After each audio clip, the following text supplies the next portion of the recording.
Well, I got a few things I'd like to show you. Uh, I'm out in my greenhouse, uh, hobby room, whatever you want to call it. Started out at the greenhouse and I moved my carving into here. And right now I'm working on 2 or 3 projects at the same time. Or rather, I'm trying to work on 2 or 3 at the same time. I got uh, a ruddy duck going. Let me see if I can find that ruddy duck over here.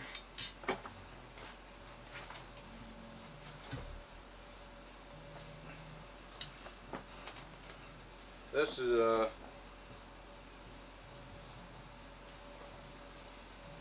in a roughed out stage. I've done some feathering work on the head. Let's see if I can get it over here where you see it a little bit better. It's not exactly the kind of wood that I would prefer to use, but what I have available is, I believe, be pine, and it has a lot of rosin resin in it. In fact, you see here on the bottom where it tried to run. In fact, it was running out real sticky, and it makes it hard to carve because you can see the little dark area here. It's harder than the light area, and if you don't watch it, it gets that real wavy like feeling, which it has its own beauty, but it's hard to control it.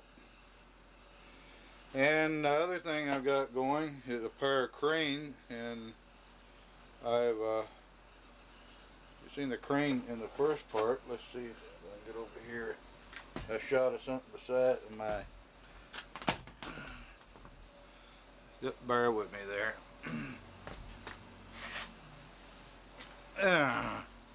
trying trying to do everything here. Let's see if I don't drop and break them. Okay, this is a sandhill crane and a courtship pose is what I intended it to be. Let me get the other one up here, see if I can get both of them without dropping them. So I still got to do more feathering. Trying to get, see, the legs are made out of clothes hanger covered with epoxy. The body from here up is wood, all the rest of it is wood. And then the eye would be glass, and this wood is alder, what it is. In fact, it's some that I cut last summer for smoking fish, and I didn't smoke fish with it, and I had a piece of it that I peeled, and I said, well, I think I'll try that, see what kind of wood. It's a real pretty grain wood, and it doesn't carve bad. In fact, Vivian wanted me to leave it without finishing, but I'm not that far along that I can get the details. I'm not exactly satisfied with feet on here. They look a little mechanical looking, but I guess they'll do for the time being.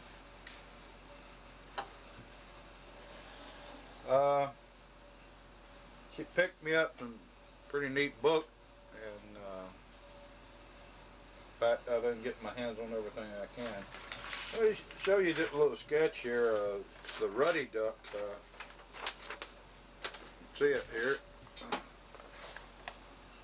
What I do, I trace out a pattern on the wood, and this is your this right here is the body looking from the top down. You make a you draw the pattern on top like this, and then on the side like this one here. Then the head is made in a separate piece, and usually epoxy that on up right here. But on this one, I've I try a little different method. Let me see. I don't know. I don't think I think. Trying to think the guy's name. That the book, wood carving book I was using for guide. Spankles or something like that. I can't. Anyway, I use all the reference I can. I went to the zoo and talked the guy and let me take the pictures of the crane at the zoo. And the reason what drew my attention to it was the fact that they had an article in the paper about one of the crane being killed by an eagle. And the eagle is staying here in town year round now due to the duck population, which in turn is due to the people feeding the mallard and the wild ducks. And they're staying up here and they're not going south. We sort of got an artificial situation going here. I don't know if you can make this out or not. That article there, Sandy the Sandhill crane, and said that Sandhill crane among Alaska zoo resident at risk is falling prey to bald eagles. There's so many mallards up here now that they don't even miss a mallard when the eagle take one of them. You can see the eagles in the zoo, but also have a lot of them hanging around. This is a pretty bird right here that I have a little bit fuzzy. Let's see. Yep, let me do something here, and I'll clear this up. Yep, bear with me here just a second.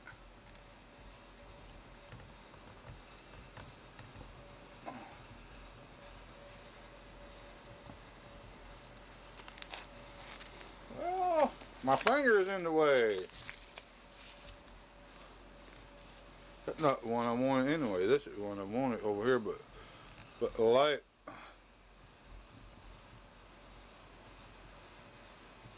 Well, my lighting is not ideal. But that pattern of the black and white, that's really pretty on. That's a common loon. Let me back up here. I'm not set up to do all of this in the best way, but I just thought you might enjoy seeing a little bit of it. I don't know exactly. Oh yeah, Vivian picked me up a new book here, Guide to Bird of Alaska, and I've been eyeballing that in the bookstore at the airport, and it's a little bit more than I wanted to give for it, and she got it at a used bookstore for $13, and it got some real good pointers. I don't have the bird. What kind of bird goes I? Me, I guess. Me. Rah. I learned how to talk that from the black folks back in Arkansas years ago. Used to be an old black man named John Bailey, and he never said anything to you that he didn't start out rah, and it had to be a rah before he said anything. But I guess association does kind of wear off. Anyway, this is a real good book. It got the puffing, it got the wading bird. Let me see, that is green shank. Green shank? Huh. It's a wading bird. But they're just all sort of neat things in here. Now, I can't even pronounce the name of all of them. Auklet. Auklet. That's one of the marine waterfowl. We got so many different kind of wonderful bird and animals up here. Well, the birds are not here now, although there are a lot of birds up here that stay, like I talk about. In the winter, usually all we have is a few ravens, but now with man intervention and the people feeding the duck, and they're staying, and the eagle is staying, and it had changed the balance of nature somewhat. Here we go again, man intervening. But sometimes that's good, well, it's bad. Let's see. I going to get in some carving here. So it's going to get noisy a little bit, and I saw that you're going to fly up. I'll let you see a little bit of what I'm doing here. I'll try to get situated here, get some of this out of the way. So here we got up in my, look like I'm going fishing here. I'm dressed this way to try to protect my rest of my clothing from the sawdust, and that way I can pull my coveralls off before I go back in the house, and Vivian won't be fussing at me too much for tracking this stuff in. I try to wear a mask here to keep some of the stuff out of my lungs. I don't guess it does. I look like some kind of Japanese tourist or something other. I don't know. Anyway, this one of the new tools I've got. Let's see if I can get the control. I got to get everything situated.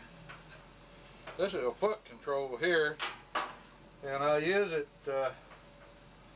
on my like a Fordham type tool is what it came with. But right now I'm going to use it on my die grinder. This is like a big Dremel tool. And let's see if I can get situated here. Yeah, I'm going to have to do some arranging here. Let's see. A different approach. If you're going to be able to see what I'm doing. Let's see.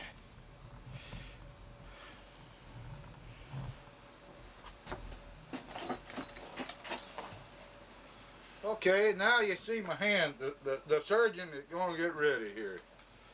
The duck, I've marked some areas down here on both sides, purple looking crayon like stuff.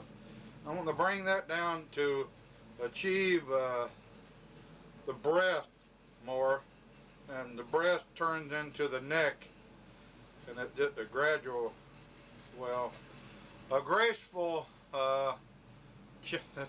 line. I guess that's how I want to say it.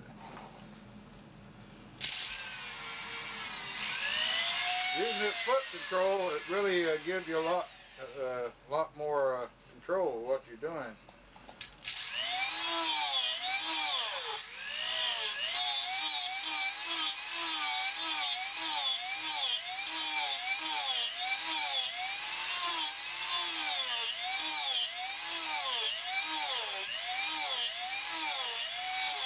This thing works pretty fast.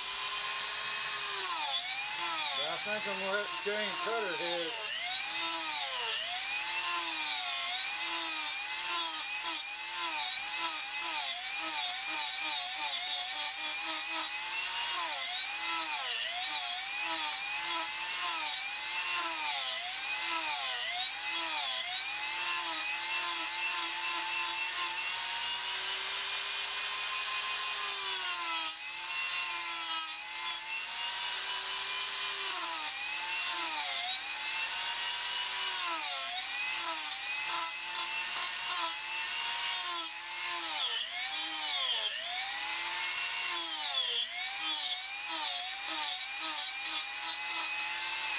It looks like I achieved a little bit here.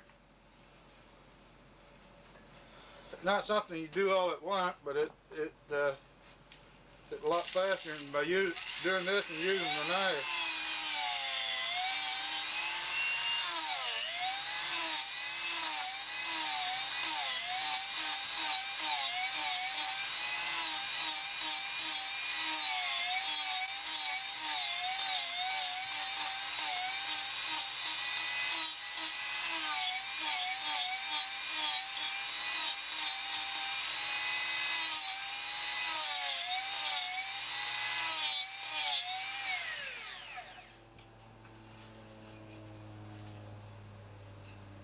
Well, I guess I already took the head off. I just got the head stuck on here with rubber cement. You see it comes off fairly easy. That way I can still get it out of the way when I'm go to work like this without doing any damage to it, and it gives me better access.